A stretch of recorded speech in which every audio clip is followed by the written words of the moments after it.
সুপ্রিয় শিক্ষার্থীবৃন্দ, সবাইকে শুভেচ্ছা জানাচ্ছি।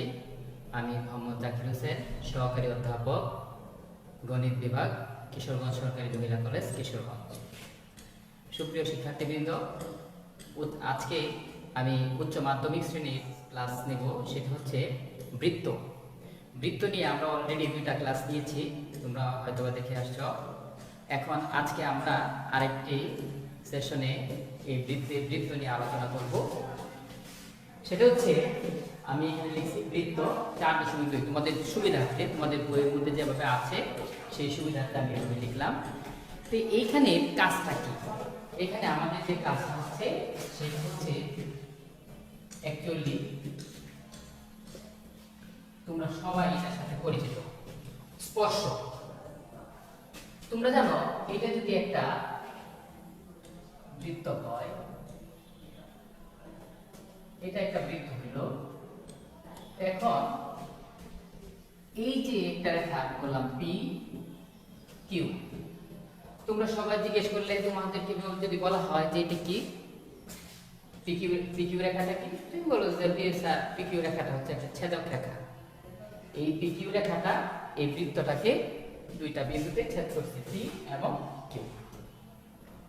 এখন আমরা সহজভাবেই বলি যে তাহলে স্পর্শক কখন হবে এটা? তুমি খুব সাধারণভাবে যদি বলতে চাও যে এই কিউ বিন্দুটা যদি এই যে পরিধি বরাবর পি এর খুব যথেষ্ট সন্নিকট করতে হয়, ওই যে আমরা লিমিটে যেভাবে করছি, অর্থাৎ দ্যাট মিন্স আমি যদি বলি যে কিউ টেন্ডস টু পি, অর্থাৎ কিউ বিন্দুটা যদি পি এর সাথে মিলে যায়, তখন আর এটা ছেদক রেখা থাকে না। তখন এই কিউ বিন্দুটা সে পি এর সাথে যদি মিলে যায় প্রায় একটা আরেকটার উপর আমরা বলি সমপতিত হয়, তখন আমরা এটা কি বলি? পি বিন্দুতে স্পর্শ। অর্থাৎ তুমি এই স্পর্শকের কথা বলতে গেলে আমি খুব সহজভাবে এবং সংক্ষেপে বলার চেষ্টা করছি যে এইটা হবে তখন স্পর্শক। অর্থাৎ স্পর্শ বিন্দু বলতে তোমরা অ্যাকচুয়ালি বুঝে থাকো, আগেও তোমরা তোমাদেরকে আমি বলেছি, আবারও বলছি যে স্পর্শ বিন্দু বলতে আমরা বোঝাই 2টা বিন্দু সমাপতিত বিন্দু। এইখানে পি বিন্দুতে অ্যাকচুয়ালি এই 2টা বিন্দু সমাপতিত বিন্দু, এই সমাপতিত বিন্দুতে এটা স্পর্শ। আমার আলোচ্য বিষয় আজকে তোমাদের সাথে এই যে একটা বৃত্তের স্পর্শক নিয়ে। আমি যদি বলি তোমাদেরকে যে দেখো এই যে স্পর্শক, খুব সংক্ষিপ্তভাবে আমি একটা ফর্মুলা তোমাদেরকে বলবো, তোমরা খেয়াল করো। যে আমি বললাম তোমরা জানো সবাই বৃত্তের সমীকরণ x² + y² = a²। এটা মূল বিন্দুতে, কেন্দ্র মূল বিন্দুতে এবং f এর সাথে বৃত্তের সমীকরণ। আমি যদি বলি যে x1 y1 একটা বিন্দু, এটা হচ্ছে মূল বিন্দু 0 0, এরপর x1 y1 একটা বিন্দু, এই বিন্দুতে একটা স্পর্শক, তার সমীকরণ কত? তাহলে আমরা বলবো এই বৃত্তের x1 y1 বিন্দুতে স্পর্শকের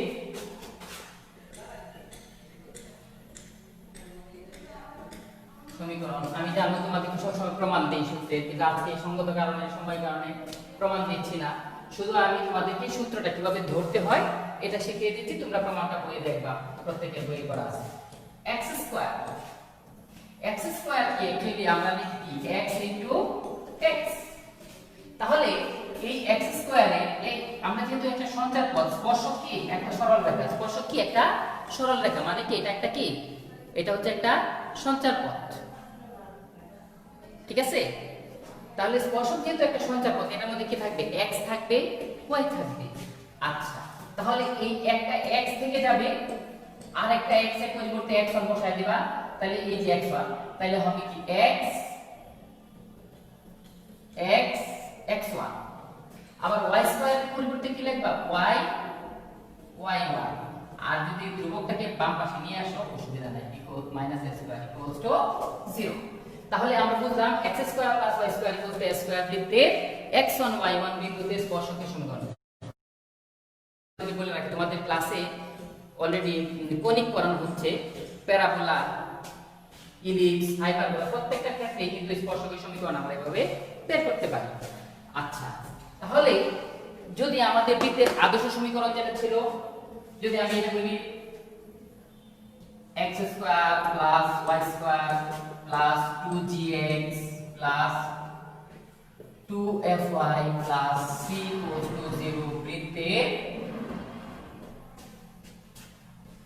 x1 y1 বিন্দুতে স্পর্শকের সমীকরণ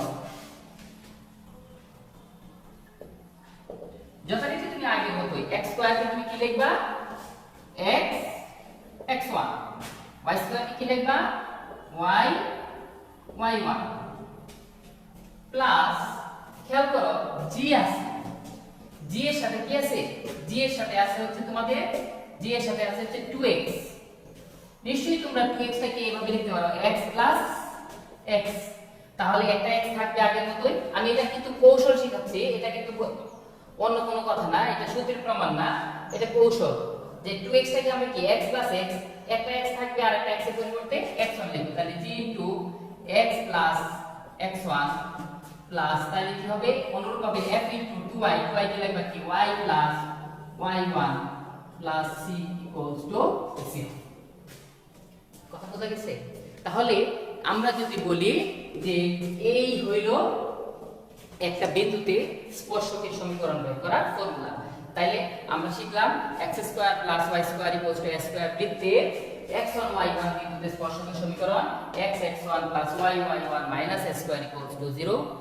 আবার x square plus y square plus 2gx plus 2fy plus c equals to 0 বৃত্তের x1 y1 বিন্দুতে স্পর্শকের সমীকরণ x x1 plus y y1 plus g into x plus x1 plus f into y plus y1 plus c equals to 0।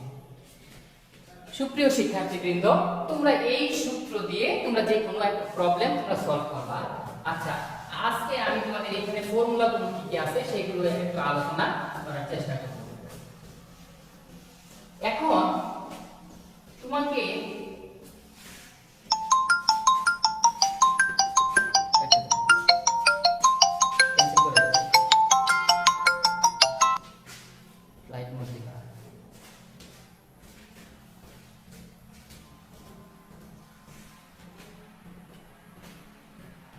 তাহলে আমি আরেকটা কথা বলতেছি, এই যে x square plus y square equals to a square, একটা বৃত্ত x square plus y square equal to a square, এই বৃত্তটা একটা সরল রেখায় বৃত্তে স্পর্শক হবে কখন?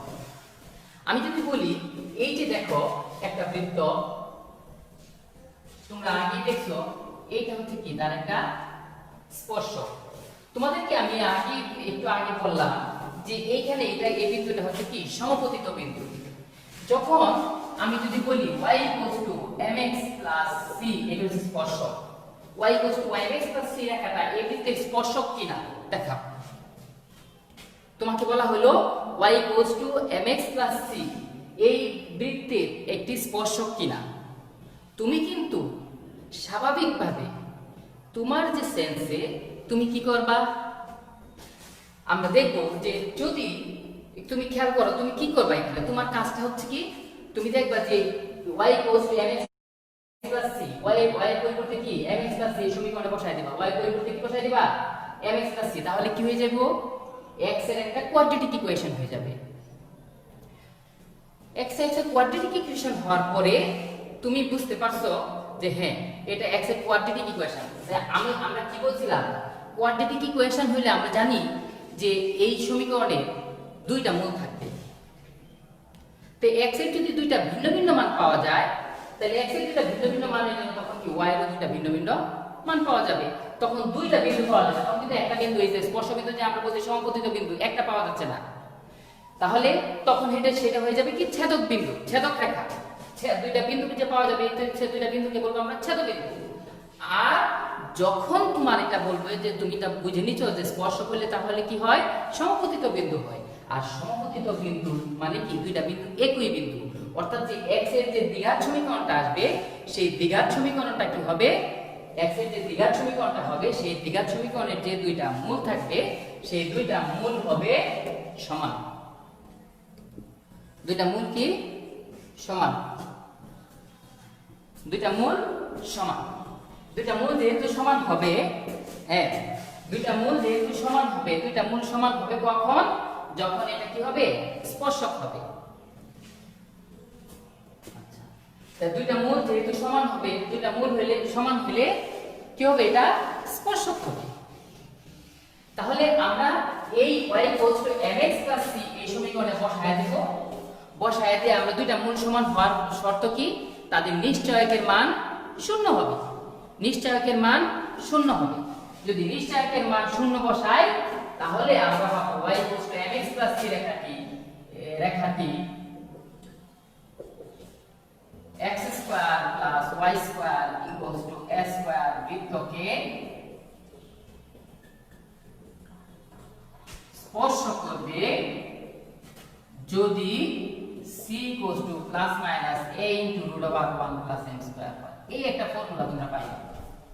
তাহলে আমি এই ফর্মুলাটা সরাসরি নিয়ে আসলাম যে তোমরা কি করবা, এখানে বসাটা বসায় এই দ্বিঘাত সমীকরণের নিশ্চয়কের মান শূন্য লিখলেই তোমরা কিন্তু এরকম একটা কন্ডিশন এখান থেকে। এক্ষেত্রে স্পর্শকের সমীকরণটা কি হবে? y mx plus minus a into root over 1 plus m square, অর্থাৎ কি দুইটা স্পর্শক হবে। আচ্ছা, আরেকটা গুরুত্বপূর্ণ বিষয় আজকে আমাদের অল্প আলোচনা, এর মধ্যে আরেকটা গুরুত্বপূর্ণ বিষয় তোমাদের আমি বলবো। সেটা কি? সেটা হচ্ছে এটা তো একটা সিস্টেম বের করলাম আমরা, স্পর্শক বের করার একটা সিস্টেম আমরা বের করলাম যে সমাপতিত বিন্দু যদি হয়, যদি সমীকরণের নিশ্চয়কের মান যদি শূন্য পাওয়া যায় সমাধান করে, অর্থাৎ যদি দুইটা মূল সমান হয় সমাধান করার পরে দুইটা সরলরেখা, একটা সরলরেখা এবং বৃত্ত, তাহলে কি হবে? স্পর্শক হবে। এখন অনেকের মনে প্রশ্ন কি দিচ্ছে, তাহলে স্পর্শক বের করার আর কি পদ্ধতি আছে? হ্যাঁ, আরো সহজ প্রসেস তোমার সামনে আছে। একটা বৃত্ত, এর কেন্দ্র জানা আছে, কেন্দ্র জানা আছে, ব্যাসার্ধ জানা আছে। তোমার খেয়াল করো, সবাই কিন্তু ইজিলি এই যে কথাটা আমি বলছি এই কথার উপর ভিত্তি করে তোমরা প্রচুর অঙ্ক এখানে করতে পারবে, পরীক্ষার মধ্যে ইম্পর্টেন্ট। কি করতে পারো? এই কেন্দ্র থেকে এই দেখো, এটা যদি স্পর্শক হয়, তোমরা জানো স্পর্শ বিন্দুগামী ব্যাসার্ধ, ছোট ক্লাস পড়ছো না সবাই? স্পর্শ বিন্দুগামী ব্যাসার্ধ, এটা যদি স্পর্শ বিন্দু হয়, স্পর্শ বিন্দুগামী ব্যাসার্ধ স্পর্শকের উপর লম্ব হয়। কি হয়? এটি হচ্ছে কি ব্যাসার্ধ। তাহলে এটা যদি কেন্দ্র হয়, এটা যদি ব্যাসার্ধ হয়, ধরো কেন্দ্র 0 0 আর এটা হচ্ছে ব্যাসার্ধ a, এটা যদি স্পর্শকের সমীকরণ হয় তাহলে তুমি কি পাবা? কেন্দ্র থেকে স্পর্শকের উপর লম্ব দূরত্ব বৃত্তের ব্যাসার্ধের সমান। অর্থাৎ একটা বৃত্তের এইটা যদি তোমাকে টেস্ট, আগে একটা নিয়ম শিখছো, আরেকটা কি নিয়ম শিখলা, পদ্ধতি কি শিখলা, যে কেন্দ্র থেকে বৃত্তের কেন্দ্র থেকে স্পর্শকের উপর লম্ব দূরত্ব এর ব্যাসার্ধের সমান। কেন্দ্র থেকে স্পর্শকের উপর লম্ব দূরত্ব এর ব্যাসার্ধের সমান। এইটা হচ্ছে তোমার আরেকটা সিস্টেম, যে এই বৃত্তের কেন্দ্র থেকে স্পর্শকের উপর লম্ব দূরত্ব বের করবা। এই যে আমরা পড়ছিলাম x1 y1 বিন্দু হতে x plus by plus c equals to 0 সরলরেখার উপর লম্ব দূরত্ব হচ্ছে modulus x1 plus dy1 plus c divided by root square plus b square. আমাদের এই কেন্দ্র থেকে স্পর্শকের উপর লম্ব দূরত্ব এর ব্যাসার্ধের সমান যদি আমরা পাই তাহলে আমরা কি বলবো? এটা কি বৃত্তের স্পর্শক। আচ্ছা, ভালো কথা। তাহলে একটা গুরুত্বপূর্ণ কথা দাঁড়াইলো, আমরা তাহলে যে কোনো অঙ্কের ক্ষেত্রে, যে আমি তোমাকে বললাম যে একটা বৃত্তের সমীকরণ x square plus y square minus 4x minus 2y plus minus 1 equals to 0, এই যে একটা বৃত্ত। এখন আমি বললাম যে এই বৃত্তের কেন্দ্র কত তোমরা জানো, সবাই জানো, এর কেন্দ্র কত? 2 1। মনে আছে সবার? কেন্দ্র বের করা, এই x এর সহগকে তুমি -2 দ্বারা ভাগ করবে, y এর সহগকে -2 দ্বারা ভাগ করবে। আর ব্যাসার্ধ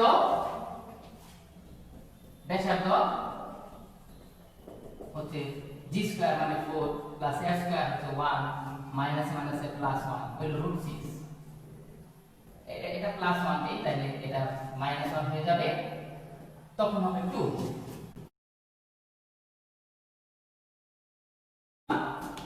একটি বৃত্তের সমীকরণ হচ্ছে x square plus y square minus 2x minus 4x minus 2y plus 1 equals to 0। এখন আমি একটা প্রশ্ন করলাম, নিজে এই যে একটা বৃত্তের কেন্দ্র স্থানাঙ্ক হচ্ছে তাহলে আমরা কি পাইলাম 2 1 আর ব্যাসার্ধ হলো 2। এখন বলছি এরূপ একটি বৃত্তের এরূপ স্পর্শকের সমীকরণ নির্ণয় করো যা আমি এরকম করলাম যা 2x 3y 2x 3y 1 0 এর উপর লম্ব বা 3x 4y 3x 4y 1 0 এই সরলরেখার উপর লম্ব।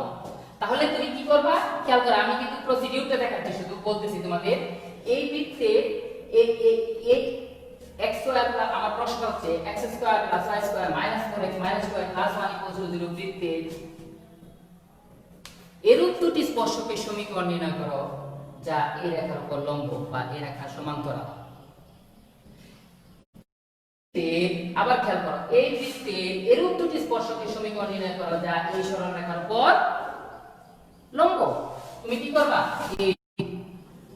এই সরল রেখার লম্ব এরকম দুইটা সমীকরণ।